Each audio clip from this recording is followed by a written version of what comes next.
दोस्तों नमस्कार, बात करेंगे कल निफ्टी कहाँ पे काम-काज कर सकती है, फ्राइडे के दिन क्या हमारा प्लान रहेगा निफ्टी के अंदर।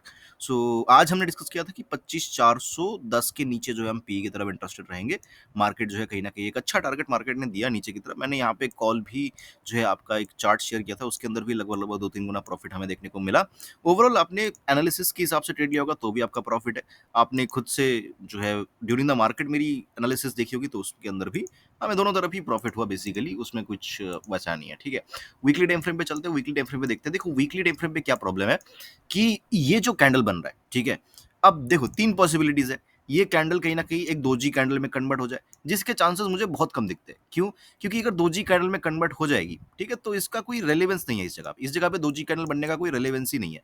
तो ये तो ना के बराबर मुझे लगता है। देखो होने को हो सकता है, क्या-क्या पॉसिबिलिटीज़ है। ये हो सकता है लेकिन इसकी ये बनने का ना बनने का कोई सेंस मार्केट के अंदर बन नहीं रहा है, ठीक है। दूसरी पॉसिबिलिटी ये बहुत बड़ी तेजी आ जाए, मार्केट कल 25,800 पे क्लोज हो जाए और ये कैंडल जो है इस तरीके से ग्रीन में कन्वर्ट हो जाए। देखिए कुछ भी हो सकता है, ऐसा मत सोचिएगा कि अरे गिफ्ट निफ्टी तो माइनस में चल रहा है, ये चल रहा है, वो चल रहा है। अरे भाई गिफ्ट निफ्टी माइनस में चल रहा है, डाउ जोन्स माइनस में चल रहा है, फिर भी मार्केट ने 300 पॉइंट का रैली बहुत बार ऐसा हो हुआ है, दिखाया है। तो मार्केट अभी 25,300 पे चल रहा है, मार्केट आराम से 25,600 ब्रेक कर सकती है, 800 तक आ सकती है। क्या 500 पॉइंट कुछ नहीं होता मार्केट के लिए। जिस दिन चलना होगा ना उस दिन चल जाएगी। एक न्यूज़ आ जाएगी कि ऐसे ट्रम्प का वो हो गया, वो 500-600 पॉइंट आराम से दे देगी। तो उसके लिए भी रेडी रहना है हमें। ये नहीं सोचना, कभी भी ये नहीं सोचना कि अरे ये नेगेटिव चल रहा है, वो नेगेटिव चल रहा है तो हम भी नेगेटिव चलेंगे। है ना? ये नहीं सोचना है। अरे भाई मार्केट ये ग्रीन कैंडल भी खड़ी कर सकती है, मार्केट यहाँ पे रेड कैंडल भी खड़ी कर सकती है, मार्केट यहाँ पे दोजी भी खड़ी कर सकती है। जिस तरफ जाएगी उस तरफ जाएँगे हम। तो हो सकता है, ये भी हो सकता है, कोई कोई उसमें वो नहीं है, तो इसके लिए भी रेडी है हम। है ना? लेकिन इसकी पॉसिबिलिटी अगेन कम है।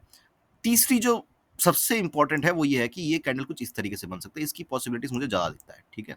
दिस टाइप ऑफ कैंडल, ये कैंडल। अगर आप देखोगे तो ये दिस कैंडल दिख रहा है, ये वाला। ये कैंडल जैसा है ना बिल्कुल सेम टाइप का एक कैंडल यहाँ पे मार्केट कॉपी पेस्ट कर सकती है, इसकी पॉसिबिलिटीज़ है। और ये जो पॉइंट था जहाँ से एक ब्रेकआउट आया था, ये पॉइंट को मार्केट रीटेस्ट कर सकती है। ये बहुत इंपॉर्टेंट सपोर्ट है, इसके नीचे मार्केट का जाना मतलब फिर एक बड़ी गिरावट आ सकती है मार्केट के अंदर। दूसरा इंपॉर्टेंट चीज़ अगर मैं चार्ट को तो मैं देख रहा था, तो 2-3 सपोर्ट्स मुझे दिखे, वो मैं आपके साथ शेयर कर देता हूँ। इसको आप क्या करो, इसको आप नोट करके रखो, ठीक है? एक तो है ये वाला, दिस वन, ठीक है? ये एक इंपॉर्टेंट सपोर्ट है। अब सपोर्ट सपोर्ट का ना एक ट्रिक होता है, ठीक है? हमें ये नहीं पता होता कि कौन सा सपोर्ट मार्केट के अंदर काम करेगी, क्योंकि हर एक इंसान का देखने का तरीका अलग-अलग होता है। मैंने ऐसे ड्रॉ किया, कुछ लोग क्या करेंगे, कुछ लोग इस तरीके से ड्रॉ करेंगे। ये भी सपोर्ट है, right? This this is also support. ये इन पॉइंट्स को मैच करके बना रही, तो ये भी सपोर्ट है। तो एक-एक लोग एक-एक तरीके से सपोर्ट को ड्रॉ करते हैं। कुछ लोग इस तरीके से भी ड्रॉ कर सकते हैं और कुछ लोगों के लिए यहाँ पे ब्रेकआउट हो चुका है, ब्रेकआउट रीटेस्ट हो सकता है। तो हर एक इंसान हर एक तरीके से चार्ट को ड्रॉ करता है जब एक स्टैटिक डायनामिक रेजिस्टेंस या सपोर्ट हम ड्रॉ कर रहे हैं। तो कुछ लोगों ने ऐसे ड्रॉ किया होगा, कुछ लोगों ने वैसे ड्रॉ किया होगा। हमें नहीं पता कौन से कैसे मेजर जो मार्केट को चला रहा है, वो कौन से ट्रेंड लाइन पे काम करने वाले हैं, वो हमें नहीं पता। बस हाँ, टाइम आता है तो हमें पता लग जाएगा कि अच्छा ओके, इस ट्रेंड लाइन पे वो लोग काम करने वाले हैं। इस ट्रेंड लाइन के हिसाब से जो सबसे पास है ना? मोस्ट इंपोर्टेंट जो ट्रेंड लाइन है, उसके हिसाब से जो टारगेट निकल के आ रहा है, वो 25,100 के आसपास आ रहा है। तो मैं थोड़ा-सा ऊपर ही लेके चल रहा हूँ, 25,200 के आसपास का सॉरी हाँ, 200 के आसपास का टारगेट लेके चल रहा हूँ। तो इसका मतलब ये है कि 25,100 और 25,200 के आसपास मेजर सपोर्ट मार्केट के अंदर बना रहेगा। अब हम चलते हैं 15 मिनट के टाइम फ्रेम में और हम अपने प्लान को बना लेते हैं। देखो, अब तो सिंपल है, मैं इनको ड्रॉ नहीं कर रहा हूँ, मुझे बस दिमाग में ये रखना है कि 25,200, 25,100 सपोर्ट है मार्केट के अंदर। ओके, अभी जो इम्पोर्टेंट है वो ऊपर से एक ट्रेल लाइन आ रही है, ये अभी भी इम्पोर्टेंट है। अब इस ट्रेल लाइन को हम इस तरीके से बनाएंगे, है ना? कुछ दिन पहले हम इस तरीके से बना रहे थे, लाइक दिस, राइट? ये भी ठीक है, क्योंकि अगर आप देखोगे ना, तो आज भी देखोगे तो यहाँ पे ही क्या हुआ, रेजिस्टेंस लिया मार्केट ने, राइट? ये बस एक छोटा सा फेक अप मूव दिया, सपोर्ट ले नहीं पाई, मार्केट फिर से नीचे आ गई। तो इसका मतलब डेफिनेटली ये है कि इसके ऊपर निकलेगी तो मार्केट के अंदर सब, तो ये सपोर्ट की तरह काम, रेजिस्टेंस की तरह काम करेगा मार्केट के अंदर, नो प्रॉब्लम विद दैट।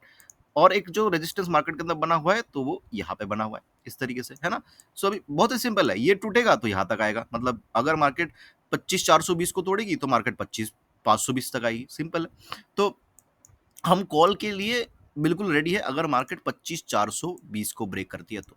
इसको ब्रेक करेगी तो 25,520 तक के टारगेट्स है, और अगर ये ऊपर चलने लगा तो मेरे हिसाब से कल बहुत ऊपर ही मार्केट चली जाएगी, समझ रहे हो?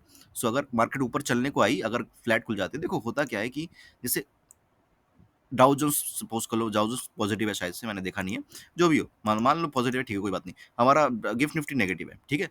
तो गिफ्ट निफ्टी नेगेटिव है, फिर भी अगर मार्केट फ्लैट खुल रही है, इसका मतलब ये है कि किसी ना किसी ने, किसी बड़े प्लेयर ने कहीं ना कहीं पॉजिटिव साइड ही पोजीशन बना के रखी है, या मार्केट खुलती ऊपर चलने लगती है, इसका मतलब किसी ना किसी ने पॉजिटिव पोजीशन ही बना के रखी है, समझ रहे हो? क्योंकि कल है न्यू न्यू एक्सपायरी स्टार्ट हो रही है, कल है ना, आज तो एक्सपायरी होगी, कल न्यू एक्सपायरी स्टार्ट हो रही है। तो इसका मतलब ये है कि न्यू एक्सपायरी के अंदर का मार्केट गैप डाउन भी खुल जाती है, गैप अप भी खुल जाती है, कोई किसी को कोई प्रॉब्लम नहीं होगी, जो सेलर है उनको कोई प्रॉब्लम नहीं होगी। फिर भी अगर मार्केट बाहर का जो चल रहा है उस हिसाब से भी अगर मार्केट फ्लैट खुल रही है, इसका मतलब कोई बायस्ड है ऊपर की साइड। तो इसीलिए हम थोड़ा सा फ्लैट खुलने पे ऊपर की तरफ ज्यादा इंटरेस्टेड रहेंगे। 25,420 के ऊपर कॉल का ट्रेड, 25,520 तक का टारगेट। और अगर मार्केट ऊपर चलता ही जाता है तो फिर पुट के बारे में बिल्कुल भी नहीं सोचना, ऊपर ऊपर ही ट्रेड लेना है बस, ठीक है। अगर मार्केट फ्लैट खुल के नीचे आने लगती है तो 25,320, मतलब ये जो लो है, 25,320 का लो है, तो 320 के नीचे जो है हम पी की तरफ इंटरेस्टेड रहेंगे। 25,200 या 100, ठीक है, ये इसके बीच में कहीं पे हम बुक कर लेंगे। 100 150 पॉइंट्स, 200 पॉइंट्स, ऐसे पॉइंट्स मिल सकते हैं, काफी तेजी से मिल सकते हैं। अब बात आती है गैप अप, जिसके चांसेस थोड़ा सा कम दिखते हैं, बट फिर भी गैप अप अगर मार्केट खुलती है तो फिर से जो है मार्केट इसको सपोर्ट बनाना चाहिए, ठीक है। 25,400 के नीचे मार्केट को आना नहीं चाहिए। बहुत बड़ा गैप अप खुलती है तो भी मार्केट को, तब मार्केट एक डिप ले सकते हैं, लेकिन फिर से ऊपर की तरफ ही जाएगी, ठीक है। तो गैप अप खुलने में मैं 15 मिनट मार्केट को दे दूंगा। 15 मिनट बाद मार्केट का जो भी हाई रहेगा उसके ऊपर मार्केट अगर ट्रेड करने लगे, मैं कॉल की तरफ इंटरेस्टेड हूँ। गैप अप अगर मार्केट खुलती है नीचे आने लगती है, पुट का ट्रेड तभी लेंगे जब 25,320 को मार्केट ब्रेक करती है। फ्लैट की बात होगी, गैप अप की बात होगी। अब बात करते हैं जिसके चांसेस ज्यादा है, गैप डाउन। देखो गैप डाउन में प्रॉब्लम क्या होगा, छोटा मोटा गैप डाउन अगर मार्केट खुलती है, ठीक है, मान लो कि मार्केट यहाँ कहीं पे खुली, ठीक है, 25,280 240, तो एक झटका मार्केट ऊपर की तरफ दे सकती है। एक झटका मतलब पहले 5 मिनट के अंदर, फिर मार्केट गिरना चालू कर सकती है। तो अगर मार्केट कहीं ना कहीं गैप डाउन खुलती है, तो आज के क्लोजिंग के आसपास अगर मार्केट मुझे मिल जाए, जितना पास मिलेगी आज के क्लोजिंग के पास, मैं यहाँ पे पी की तरफ ही इंटरेस्टेड रहूंगा गैप डाउन खुलने के बाद। लेकिन गैप डाउन खुलने के बाद अगर मार्केट नीचे नीचे मतलब गैप डाउन खुलने के बाद मार्केट नीचे आने लगती है, तो फिर देखो ट्रेड नहीं बनेगा, सिंपली ट्रेड नहीं बनेगा। अगर मार्केट बहुत बड़ा गैप डाउन खुल जाती है तो फिर तो बिल्कुल ही मुश्किल है। क्यों मुश्किल है? क्योंकि फिर मार्केट के अंदर जो कैंडल बनना था, राइट, जैसे मैं फिर से वीकली टाइम फ्रेम पे लेके चलता हूँ, आपको समझाता हूँ। ये देखो, तो जो कैंडल बनना था, है ना, सो ये कैंडल कुछ इस तरीके से बनना था। तो मार्केट खुल गई मान लो यहाँ पे, ठीक है, 25,250 पे, 200 पे, तो ये कैंडल तो फॉर्म हो गई। अब मार्केट क्या करेगी? अब मार्केट पास तो कोई चारा नहीं है। मार्केट साइडवेज हो सकती है, फेक ब्रेकआउट इस तरीके से चल सकती है ना। हो सकता है कि एक झटका ऊपर दे दे 100 पॉइंट का, फिर नीचे, फिर 100 पॉइंट का, फिर नीचे, है ना। या हो सकता है मार्केट जो है थोड़ा खुलते ही नीचे आने लगे, फिर एक सपोर्ट लेके ऊपर चली जाए, फिर लास्ट का डे में फिर से नीचे आ जाए। तो there are uncertainty in the market. अगर मार्केट गैप डाउन खुलती है तो हमारे पास फिर चॉइस नहीं है, फिर हमें थोड़ा सा ड्यूरिंग द मार्केट ही थोड़ा सा प्राइस एक्शन देख के समझ के जो है ट्रेड करना पड़ेगा। लेकिन हाँ, अगर मार्केट गैप डाउन खुलती है तो मेरे हिसाब से बहुत बड़ा गैप डाउन खुलती है तो पुट का ट्रेड एकदम से ना लेना ही सही है। तो थोड़ा सा जो है हम बायस्ड जो है, थोड़ा सा नीचे आने का मार्केट एक झटका ऊपर की तरफ जरूर लेने की कोशिश करेगी। तो बहुत बड़े गैप डाउन में मैं थोड़ा सा कॉल की तरफ जो है बायस्ड हूँ यहाँ पे। मैं गलत हो सकता हूँ, लेकिन मेरे हिसाब से मार्केट कर सकती है वो चीज़, राइट। और अगर मैं टारगेट्स की बात करूँ ना, जैसे मानो ये देखो, ये हाई है मार्केट का, this is the recent swing low, and if I put it here from the recent swing high, you can see the target of 25,200। तो ये बहुत इंपॉर्टेंट सपोर्ट है, राइट। सो इस हिसाब से भी टारगेट 25,200 25,100 यही टारगेट आ रहा है। तो यहाँ से एक बाउंस किसी भी पॉइंट से मार्केट एकदम से झटका दे सकती है, पुट के अंदर आपको फंसा सकती है। अब कल अगर फंस गए तो क्या करोगे? मंडे को कैरी फॉरवर्ड करके लेके जाओगे, है ना। फ्राइडे फंस गए तो क्या हुआ? आपका संडे बेकार, सैटरडे बेकार, सोचते रह जाओगे अरे मंडे को क्या होगा, मंडे को क्या होगा। और पता चला सैटरडे या संडे के दिन क्या हुआ, ट्रम्प की न्यूज आ गई कि भैया ये टैरिफ का ये हो गया। यही तो होता है मार्केट को। क्या आपको चार्ट देखने से कुछ नहीं होता, आपको सोचना है क्या हो सकता है। मान लो कल गैप डाउन खुली, मार्केट नीचे आने लगी, आपको लगा अरे भैया आज तो पता नहीं क्या ही हो जाएगा। आपने क्या किया? आपने उठा के पुट ले लिया, और मार्केट आपने जहां से लिया वहीं से रिवर्स कर गई, और मार्केट आपके दिशा में आई नहीं, यहाँ पे एकदम रुक गई। और आपने क्या किया? अरे ठीक है चलो लेके चलते हैं, मार्केट तो नेगेटिव ही है। और पता चला सैटरडे या संडे को ट्रम्प ने जो है कर दिया, है ना, जो अनाउंसमेंट वगैरह करना था वो कर दिया।